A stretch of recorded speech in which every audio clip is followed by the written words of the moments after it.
Hello guys, welcome to my channel and thank you so much for clicking. I really appreciate so much. So today I'm coming to you from Fairmont, Nyanyuki. I got here yesterday and I was so tired.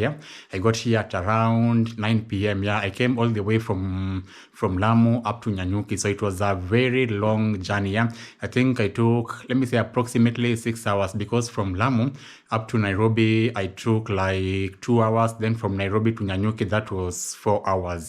So it was really a long day for me and a long trip, but we thank God that I finally managed to arrive here safely. So I'm living in Fairmont, Nyanyuki.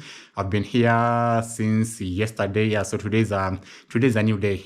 And so they decided to bring us over here. So basically this is what happened. So Fairmont is reopening. So the Nyanyuki branch was closed for quite some time.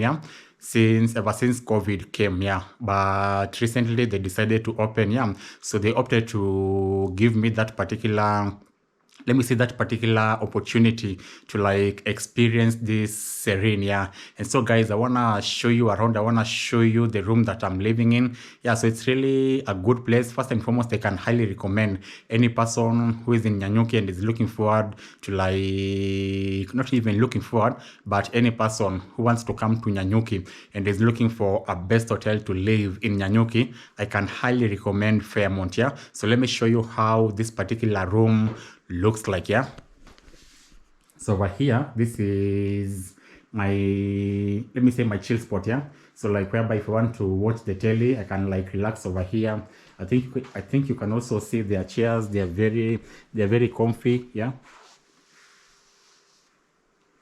And we have a magazine over here for people who love reading, and there are some lightings over here. And this is my coffee place. If you want to make coffee, you can see we have a cup over here, 2 cups here, and we have some tea bags and sugar. And that's an electric kettle over there. And there's an art over here. And this is my telly. And there's a working table over here. And I saw something. Let me show you. This is is something here. These are some of the VIP guests who have visited the hotel. Let me show you. You can see President Uhuru Kenyatta over here, Deputy President William Ruto, Ambassador Monica Juma, and we have so many people: John Hart, Robert De Niro, John Travolta. The list is very long. And we also have the former president of Kenya, the late, and who else? Former president of Sudan, Gafar Numeiri, president of the Republic of Gabon, former US President Lyndon Johnson. We have so many people who have visited this particular hotel. And they have something that, so in this booklet, we also have a section that will like show you the history of Fairmont. Here, I hope you can see that.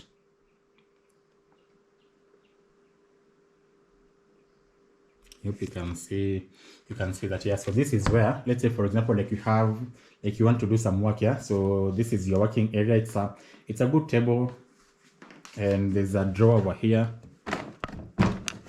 You can like put your things.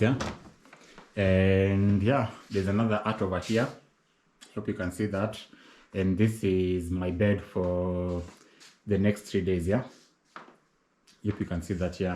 And there's a phone over here, just in case you want to call the reception. And we have some drinking water over here. And if you want a room breakfast service, you can use this.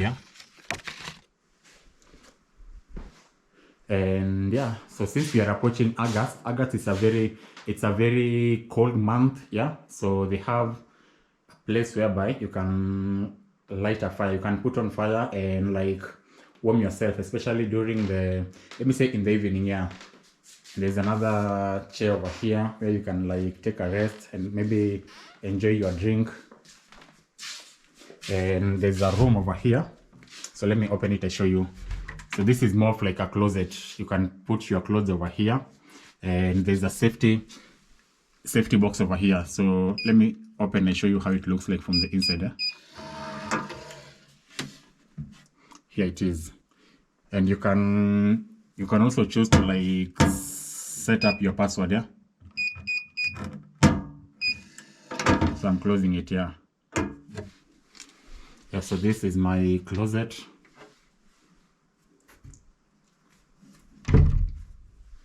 And let me show you the bathroom. This is how the bathroom looks like. I hope you can see that. This is so awesome. It's so amazing. And that is me. I hope you can see the lights over here. They look so beautiful. There's something over here also, like a glass. You can look at yourself. I hope you can see that. And we have some body wash. There's a body lotion over here. There's a conditioner. There's a shampoo. So for any person who uses this, I think this will suit you very well. And there was a soap there. There was a soap over here, but I took it here. So it's a natural soap. And this is where you like brush your teeth. And we also have another water over here, a bottle of water. And of course, there's a glass of water.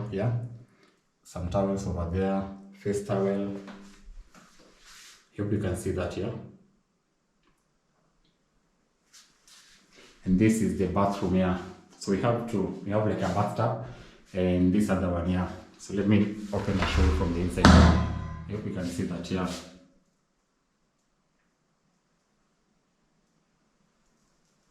And over here, they have an alternative for hot and cold water.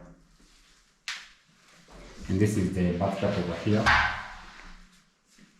hope you can see it. And even for this, they have an alternative for hot water and cold water. I hope you can see that. So it's really a classy hotel. And let me show you my washroom. Hope you can see that. And you also have a phone over here in case of an emergency. If you can see that. Right now I'm outside my room and this is how it looks like. There's a resting place over here. Over here you can like take a chill. If you want to like rest, enjoy the view over here. We have 2 chairs. So if you're a couple, I think this will suit you very well. And this is my view.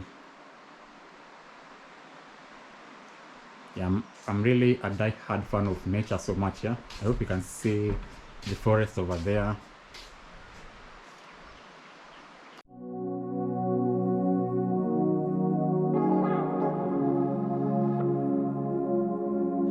Watch my lips stain off your cup. You won't forget my kiss. Right now we are at the conservancy, and as you can see, it's very green. So to enter the conservancy, they normally charge 1,000 shillings, and if you want to like be taken where the bongos are, you have to pay, I think they're saying like 5,000 for a private tour. So more of like you'll be given a guide, someone who will be able to like show you around. So we have Robert, and he'll be doing a little bit of explanation for us. So this particular place, before we forget, it's part of Fairmont, and it's open to any tourist. And another lady over here was telling me that a majority of people who normally visit this particular area are foreigners, but Kenyans, they're not many.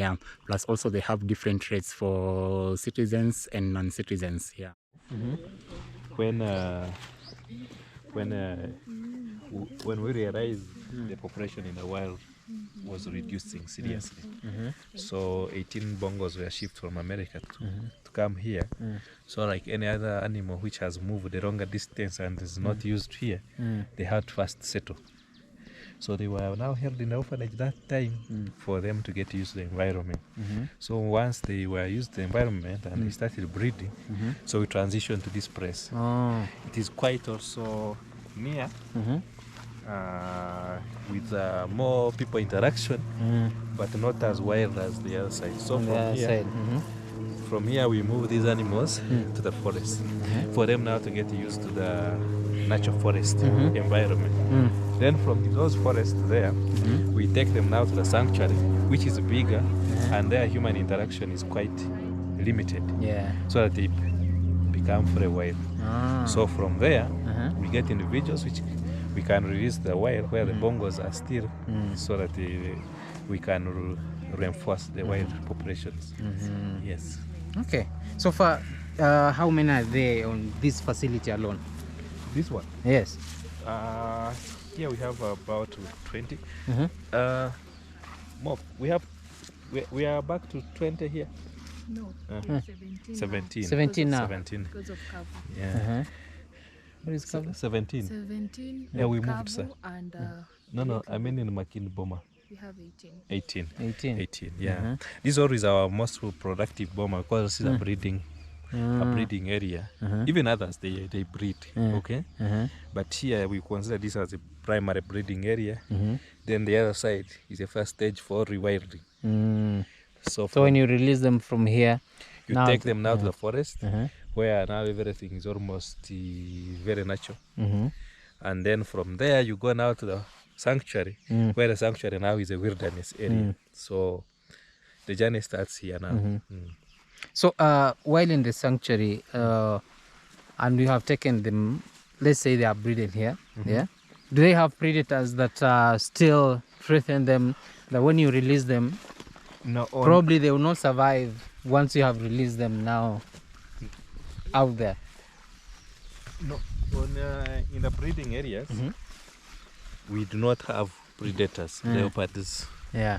So of course we have leopards here in the cages, but here there are no predators for the bongo.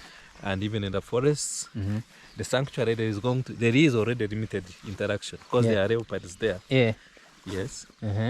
But they are not attacking the bongos so far. The slow build, Because you have the slow build up is to allow an animal progressively know its environment. And this is happening. You see, like from the orphanage, these animals would come even feed from your hands. And that's how people used to even come and pet them. But now, when we moved that here, those wild instincts started coming in. Like at the river of the Bongo, you will not see it now. They will go to the bush, they hide during the time of delivering, and once they have finished delivering, they hide their babies, which is a good response that we expect because that's what happens in the wild. And after 3 to 4 days, that's when they introduce the baby to the herd. And if they come and the herd gets excited, they go back and hide until they are very, very comfortable that the baby is suitable to be introduced to the rest of the bongos. So those wild instincts are building up, and that we are seeing. So in terms of breeding, rewilding milestones in the animal itself, we are looking at those instincts coming back. So the breeding instinct has come back with their concealment character, where they come, they breed, they go out to the river, they hide, they bring the babies after. That has come back. Then the next thing that we are looking at is defense. How are they able to defend themselves and protect their young ones? Yeah. I can assure you now here, if you come in when a bongo has delivered, you cannot approach even 20 meters. They will charge towards you. And that's a very good characteristic. In the orphanage, they would breed there and you go there and hold the baby, no problem. But now here, it's now impossible. It's now impossible. Because they have to protect their young ones. They are now protecting their young ones. So that's a good instinct for surviving the wild. So now from here, because now here it's a little bit open, closed, but not closed as it is in the forest. So from here to the forest. Now in the forest, these animals now, they see you, they run away. First sight, especially if you are a stranger. That's very good because they are becoming wild. And that's what we expect. An animal a wild animal to survive in the wild there, it must develop that fright response. The bongos have now developed that. And that's now a good milestone. Recently, we had a leopard actually go in into their territory. into their territory. Yeah. But all bongos avoided that leopard, Mhm. and they ran out until we captured the leopard. Mm-hmm. What does that show you? Yeah. They are now aware of danger. Yes. But that they are now aware of which animals are dangerous to them. Yes. And these instincts they develop. You know, it's like our DNA. That information Yes. is there, and it develops as long as the environment is provided. And that's a process we call adaptation. Yeah. Adaptation comes because of our genes that we carry. There is already a code within them that will instruct them Yes. what to do and what to avoid. Another thing that we've been, another milestone we've been looking at is, you know, we feed them. Yeah. So we also wanted to see the progression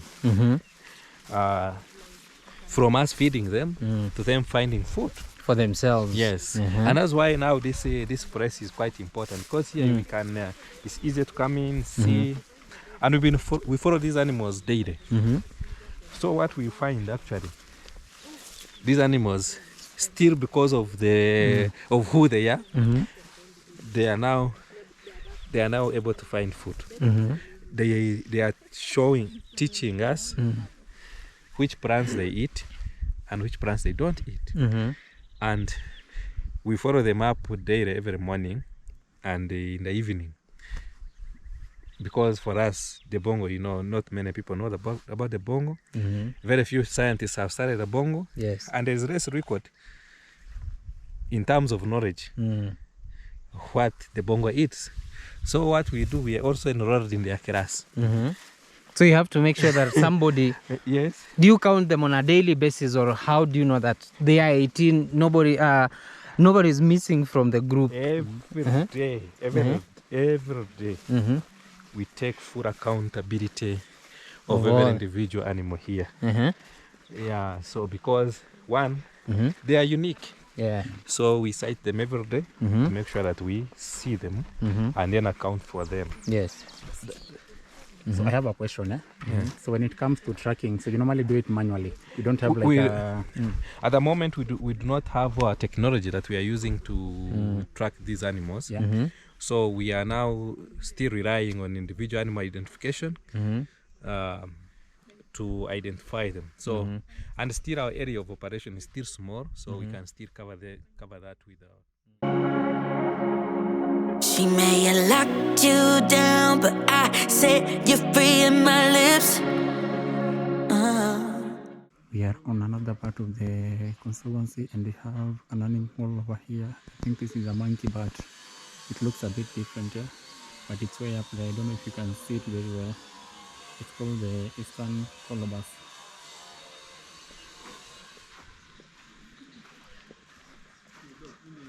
And here, let me check.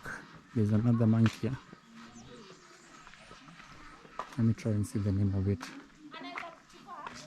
It's called Patas monkeys or red hassa, but it's verified. I don't know if you can see it.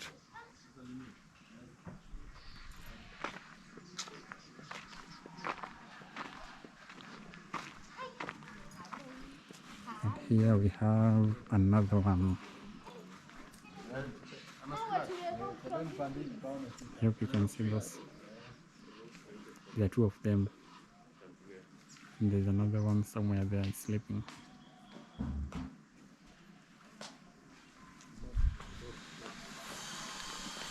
Let me see if I can spot this one.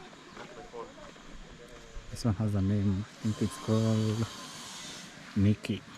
aka selfie body. Here it is. And there's this one that is taking a lap. Yeah.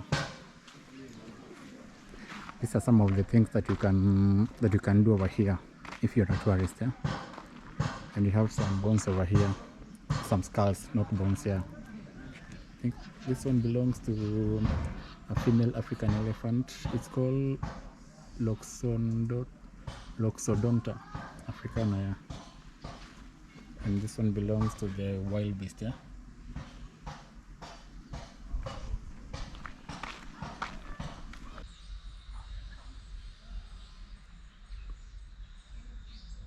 We are on the cheetah section, and we have one over here that it's wandering. Yeah, and you can see it. It's called Moran.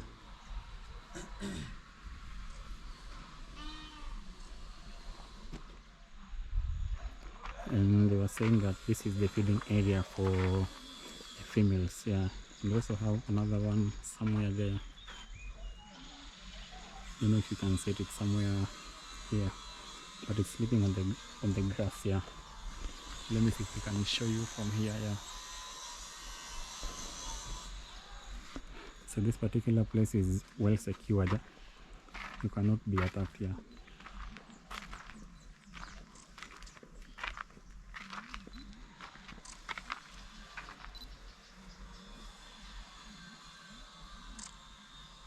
And I'm not trying to be bitter, but I gotta admit it. Touching you like that is getting hard to see.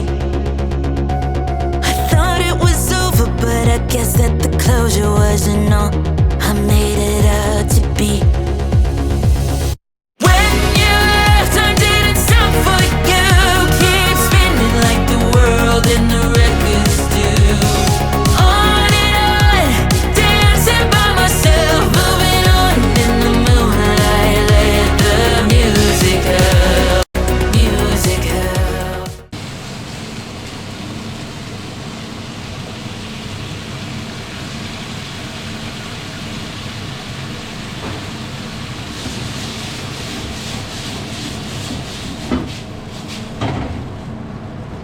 That was Chef Aris preparing a meal for us. So right now I'm at the garden, and you can see over here we have some birds that are feeding.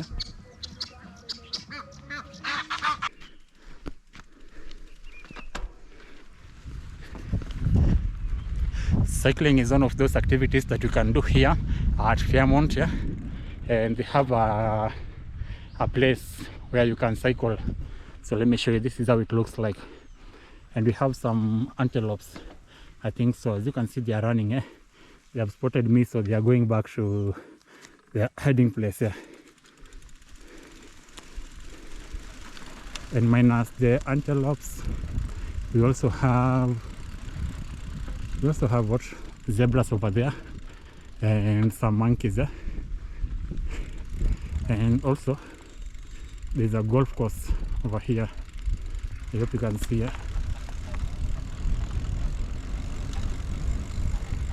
So let me see if I'll be able to spot the spot.